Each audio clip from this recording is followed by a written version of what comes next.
दूर किसी जंगल में सभी पशु पक्षी मिलजुल कर रहते थे। सर्दियों का मौसम आने वाला था। सभी पंछी आराम से बैठे हुए थे।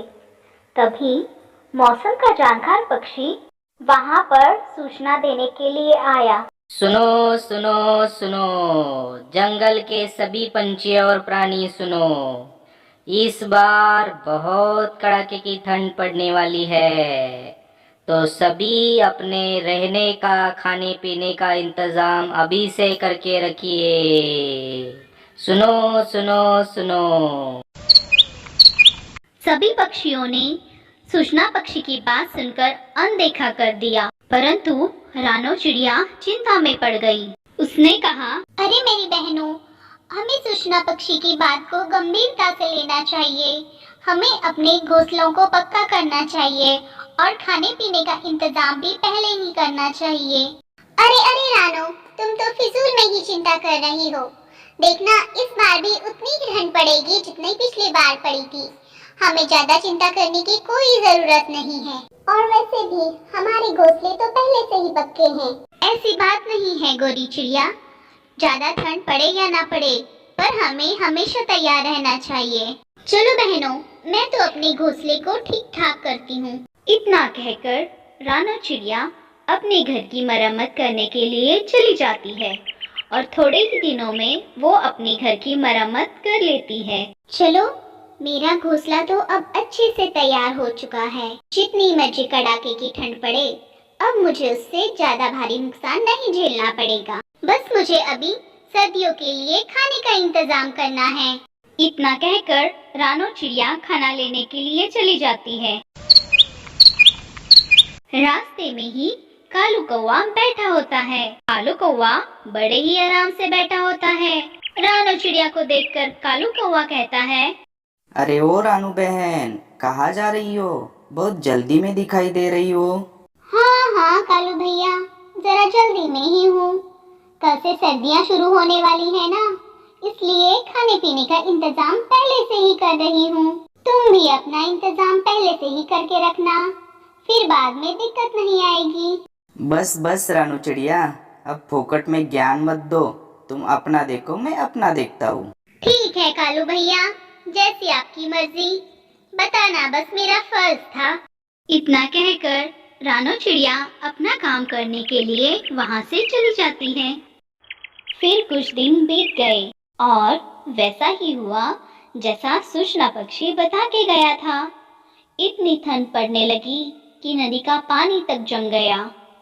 इतनी बर्फ गिरने लगी कि जंगल के सभी पेड़ पौधों पर बर्फ जमा हो गई।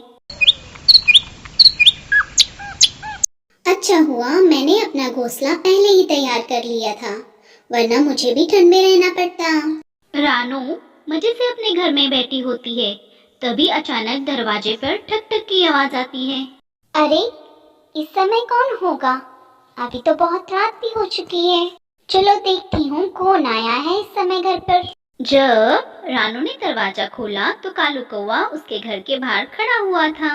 अरे क्या बात है कालू भैया, इतने रात गए तुम मेरे घर क्यों आए हो? ओह रानू बहन, तूने बिल्कुल सच कहा था। इस साल बहुत ठंड पड़ गई है। मुझे आज की रात तुम्हारे घोंसले में रहने के लिए जगह दे दो। मैं कल सवेरे ही अपना घोंसला ठीक कर दूंगा। ठीक है कालू भैया, बस आज के लिए मैं आपको रहने दे रही हूँ, पर कल सुबह आपको आपका घोंसला तैयार करना होगा। हाँ हाँ रानू बहन, बिल्कुल, मैं कल तुम्हें परेशान नहीं करूँगा। कालू कौवा अंदर आता है और रानो के घोंसले में सो जाता है। रानो बगल के एक घोंसले में सो जाती है। चलो बस एक रात की ही तो बात है, कल वो चला जाएगा। इतना कहकर रानो चिड़िया सो जाती है। रानो की नींद लग जाती है और कालू कौवा चुपके से उठकर रानो चिड़िया का खाना खाने लगता है। वाह, अगर मुझे ऐसा ही टेस्टी टेस्टी खाना और रहने को मिल जाए तो कितना मजा आ जाएगा। वाह। सुबह हो जाती है और सभी पंछी खाना लेने के लिए चले जाते हैं। रानो चिड़िया भी कालू कौवे के उठने का इंतजार करती है। रानो चिड़िया ने देखा ही नहीं, कालू कौवे ने उसका खाना पूरा खत्म कर दिया था। वो कहती है, अरे कालू भैया, पता नहीं कब उठेंगे, मुझे तो दाना लेने जाना है। वाह, बहुत बढ़िया नींद आई। चलो अब मैं चलता हूँ। इतना कहकर कालू कौवा वहाँ से चला जाता है। रानो का अपने खाने की तरफ ध्यान ही नहीं जाता। रानो भी बाहर चली जाती है। रानो अपने पड़ोसी दोस्तों के साथ मिलने लगती है। अरे कल रात कितनी ठंड पड़ी, हमें भी रानों की तरह अपने घोंसले पक्के करने चाहिए। सभी पंछी अपना घोंसला ठीक करने के लिए घर की ओर निकल जाते हैं। रास्ते में रानो चिड़िया को कालू कौवा दिखाई देता है। कालू कौवा आराम से बैठा होता है तो रानो चिड़िया कहती है, अरे ओ कालू भैया, तुम्हें नहीं क्या घोंसला ठीक करना? सब पंछी अपना घोंसला ठीक करने के लिए गए हैं। हाँ हाँ, जरूरी नहीं है, आज भी ठंड पड़ेगी। सिर्फ कल ही ठंड पड़ी थी। तुम अपना देखो, मैं अपना देखता हूँ। रानो चिड़िया चुपचाप वहाँ से अपने घर की ओर चली जाती है। रानो चिड़िया घर में जाकर देखती है तो उसका अनाज पूरा खत्म हो जाता है। वो कहती है, अरे अरे, मेरा तो ध्यान ही नहीं गया अनाज की तरफ। मेरा अनाज तो खत्म हो गया है, मुझे तुरंत ही अनाज लेने जाना पड़ेगा। यह कहकर रानो चिड़िया अनाज लेने के लिए बाहर चली जाती है। चलो यही समय है, रानू चिड़िया बाहर गई है, तब तक मैं उसके घर पर कब्जा कर लेता हूँ। इतना कहकर कालू कौवा रानो चिड़िया के घर की ओर चला जाता है। वो घर के अंदर जाकर घर को अंदर से बंद कर लेता है।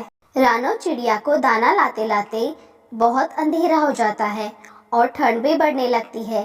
रानो चिड़िया को पता ही नहीं होता कि कालू कौवा ने उसके घर पर कब्जा कर रखा है। रानो चिड़िया घर पहुंचती है तो देखती है अंदर से तो दरवाजा बंद है। रानो चिड़िया परेशान हो जाती है। रानो चिड़िया खिड़की में से आवाज देती है, अरे ओ कालू भैया, दरवाजा खोलो, दरवाजा खोलो, बहुत ठंड लग रही है। अरे ओ कालू भैया।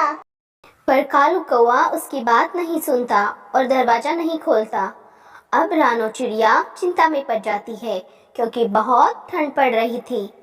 चलो आज की रात मुझे गोरी चिड़िया के घर जाना चाहिए, वो मुझे जरूर जगा देगी। ऐसी ठंड में मैं क्या करूं? चलो चलती हूँ। गोरी बहन, तुम्हारा बहुत बहुत शुक्रिया। आज रात तुमने मुझे रहने के लिए जगह दी, वरना ऐसी ठंड में तो मेरी जान ही जा सकती थी। देखो ना, कालू भैया ने मेरे साथ क्या किया, मुझे अपने ही घर से बाहर निकाल दिया। कोई बात नहीं रानो चिड़िया, मुसीबत के समय तो दोस्त ही दोस्त के काम आते हैं। कालू भैया ने जो किया, उनकी सजा भी उन्हें मिलेगी। तुम चिंता मत करो। एक हाथी ठंड के कारण पूरा पागल हो जाता है और वो पेड़ पर जाकर टक्कर देने लगता है। जोर जोर से वो बहुत बार टक्कर देता है। उस कारण पेड़ पर जो घर था वो टूट जाता है, जिसमें कि कालू कौवा था। कालू कौवे को बहुत चोट लगती। इस तरह से कालू कौवे को उसके किए की सजा मिली। इस कहानी से हमें यह सीख मिलती है कि जिसने भी हमारी मुसीबत के समय मदद की है उसे कभी नहीं भूलना चाहिए और अगर उसे जरूरत पड़े तो हमेशा मदद के लिए तैयार रहना चाहिए। Like, share and subscribe to हस्ती दुनिया।